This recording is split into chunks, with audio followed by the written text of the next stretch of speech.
Assalamualaikum warahmatullahi wabarakatuh. Perkenalkan, nama saya Widya Suci Lestari, NIM saya 2892050026. Saya Prodi Manajemen semester 3 Kampus Pancasakti Bekasi. Dosen penguji Bapak Dr. Lamere Kaspar, MPD MM. Mata kuliah Manajemen Pemasaran 1. Materi pengelola retailing, wholesaling, dan logistik. A. Perdagangan eceran.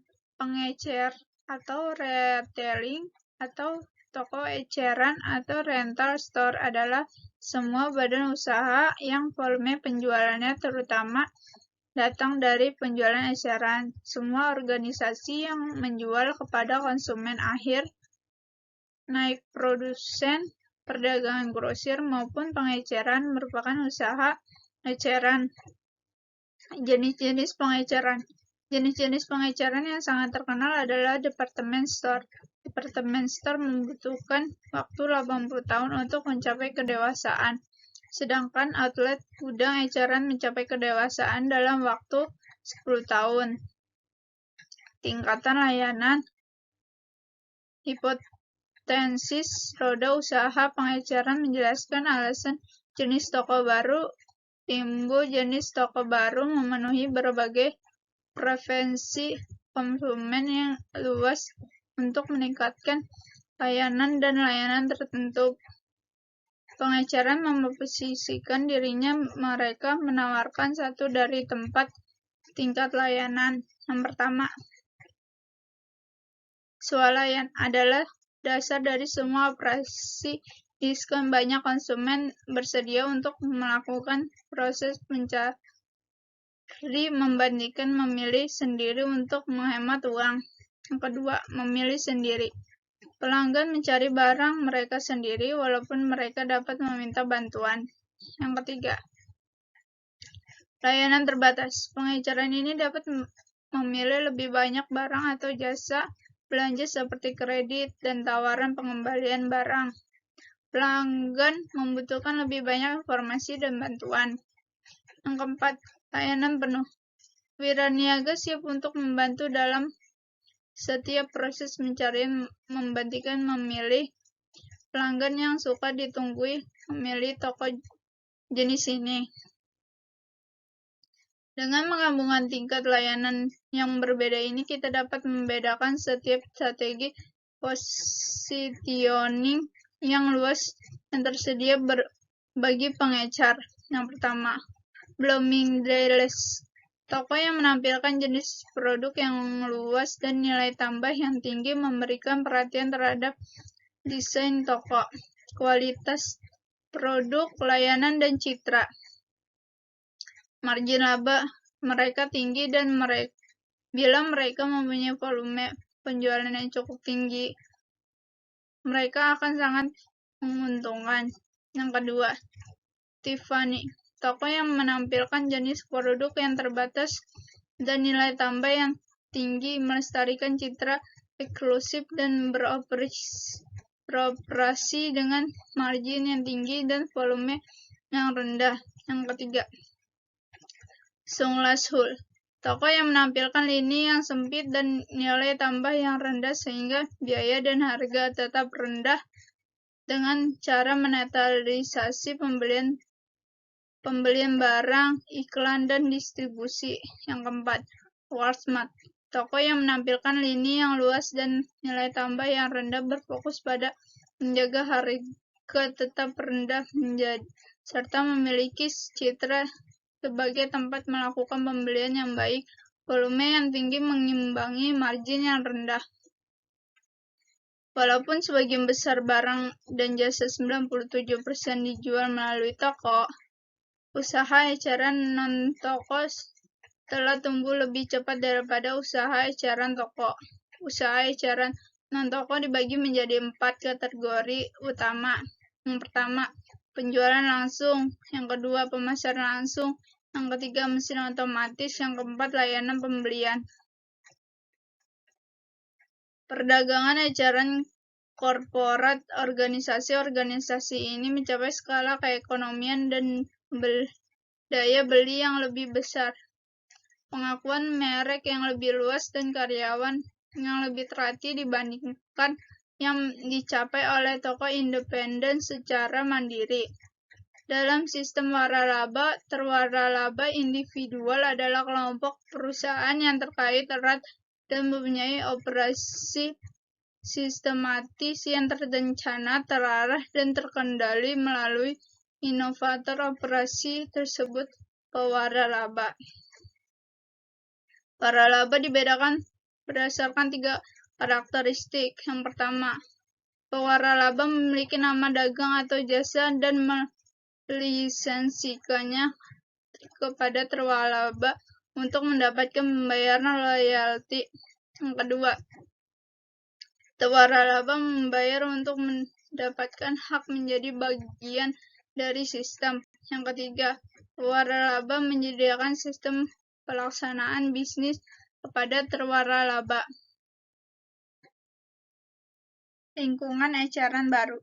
Jenis eceran telah tumbuh mirip satu dengan yang lain di mana produsen merek nasional meletakkan barang bermerek mereka di semakin banyak tempat. Diferensiasi layanan yang telah tererosi, banyak departemen store yang telah memotong layanan, dan banyak toko diskon meningkatkan layanan toko mereka.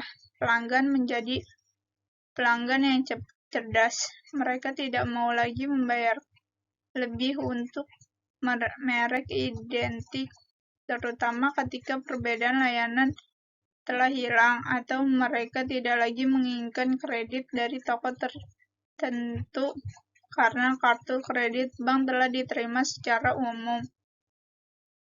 Beberapa perkembangan eceran lainnya yang mengubah cara konsumen membeli serta cara produsen dan pengeceran menjual.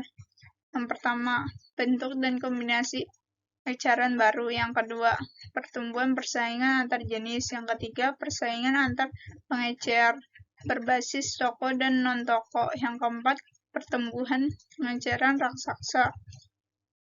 Yang kelima, penurunan pengeceran pasar menengah. Yang keenam, pertumbuhan investasi dalam teknologi. Yang ketujuh, profil global penggeser utama. Keputusan pemasaran. Dengan lingkungan eceran baru ini sebagai latar belakang, kita akan mempelajari keputusan pemasaran pengeceran di wilayah sasaran, pilihan dan pengadaan produk, harga, atmosfer toko dan pelayanan, kegiatan dan pengalaman toko, komunikasi dan lokasi. Yang pertama, pasar sasaran. Yang kedua, pilihan produk. Yang ketiga, perdagangan barang. Yang keempat, jasa. Yang kelima, harga. Yang keenam, kegiatan dan pengalaman toko. Yang ketujuh, komunikasi. Dan yang delapan, keputusan lokasi. B. Perdagangan grosir. Perdagangan grosir atau wholesaling mencakup semua kegiatan dalam penjualan barang atau jasa kepada mereka yang membeli atau menjual kembali untuk keperluan bisnis. Pedagang grosir tersebut juga disebut distributor. Berbeda dengan pengeceran dalam beberapa hal. Pertama, pedagang grosir tidak terlalu memperhatikan promosi, atmosfer, dan lokasi karena mereka berurusan dengan pelanggan bisnis dan bukan dengan konsumen akhir. Kedua, transaksi grosir biasanya lebih besar daripada transaksi eceran, dan pelanggan grosir biasanya mencakup wilayah dagang yang lebih besar daripada pengecer. Yang ketiga, perintah menangani pelanggan grosir dan pengeceran dengan cara berbeda berdasarkan peraturan hukum dan pajak. Secara umum, pedagang grosir lebih efisien dan melaksanakan satu atau lebih fungsi-fungsi.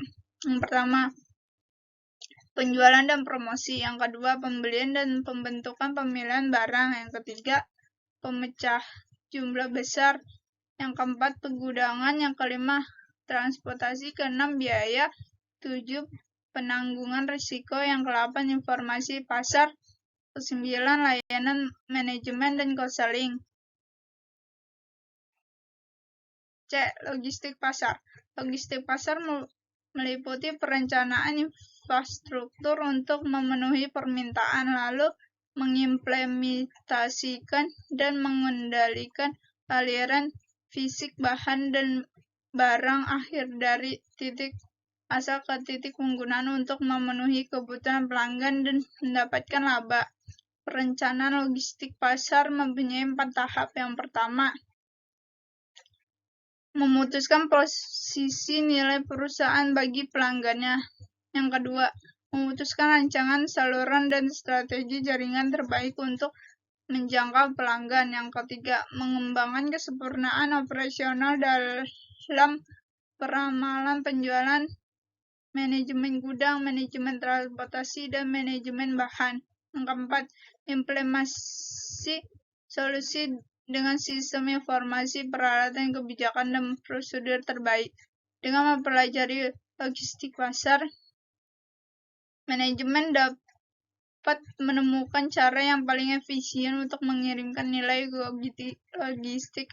Akan melihat 2 sistem pengiriman unggul. Sistem yang pertama meliputi pemesanan piranti lunak untuk diunduh langsung ke komputer pelanggan. Kedua, memungkinkan produsen komputer mengunduh piranti lunak ke produknya. Kedua solusi itu menghilangkan kebutuhan untuk mencetak pengemasan, pengiriman dan penyimpanan jutaan pengiriman dan buku petunjuk. Tujuan logistik pasar. Banyak perusahaan menyatakan tujuan lokasi logistik pasar mereka sebagai penempatan barang yang tepat di tempat yang tepat pada saat yang tepat dengan biaya terendah.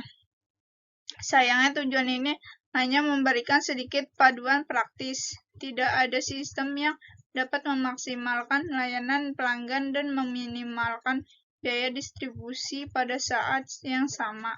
Layanan pelanggan maksimum mengimplikasikan persediaan besar, akuntansi premium, dan berbagai gudang yang semuanya meningkatkan biaya logistik pasar. M sama dengan T plus WF plus VW plus S. Berdasarkan tujuan logistik pasar, perusahaan harus merancang sebuah sistem yang bisa meminimalkan biaya pencapaian tujuan-tujuan ini. Sebagai kemungkinan, sistem logistik pasar akan menghasilkan biaya berikut, di mana M sama dengan biaya total logistik pasar dari sistem yang direncanakan. T. Total biaya angkut dari sistem yang direncanakan. FV. Total biaya gudang tetap dari sistem yang direncanakan. VW. Total biaya gudang variabel atau termasuk persediaan dari sistem yang direncanakan. S. Total biaya kehilangan penjualan akibat rata-rata keterlambatan pengiriman di bawah sistem yang direncanakan.